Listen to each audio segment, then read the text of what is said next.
Thank you for joining us. I'm Samantha Jones. And I'm Corey Stark. Tonight, an already overwhelmed EMS system is getting inundated with COVID-related calls. This comes as the virus rages in the community, leading to record hospitalizations. News 4's Alexis Zotos is live tonight at the firehouse near Lafayette Square with how this trend could impact you the next time you call 911. Alexis. Sam, Corey, we know it is tough to find a COVID-19 test, but your local firehouse, they're not really the answer. But that is what some people are asking for when they call 911.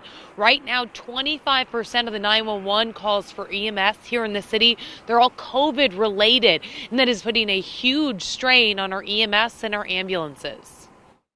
St. Louis Fire Department, what's the address of the emergency? Dispatch workers for St. Louis City Fire are inundated with 911 calls for COVID-19. Listen carefully. Has the patient tested positive for COVID in the last 14 days? The numbers have quadrupled in the last few weeks. And we went from 12, 13 to 50 and 60 calls a day. But often they're not emergency calls. So they're calling us right away because if they call the urgent access cares, they can't get a response. Appointments at urgent care sites are booking up in seconds. Tests are hard to get, with lines wrapping around the blocks as the city's positivity rate surges to 38%. The three of us needed to get COVID tests today, and this was about the only place I saw that was open. Chief Dennis Jenkerson says this isn't new. They often get calls from city residents who don't have anyone else to call. We are their primary care call. We're their primary care physician. But it's gotten worse during the pandemic. Because they're nervous, they're scared. And as the Omicron variant hits the community and the department hard,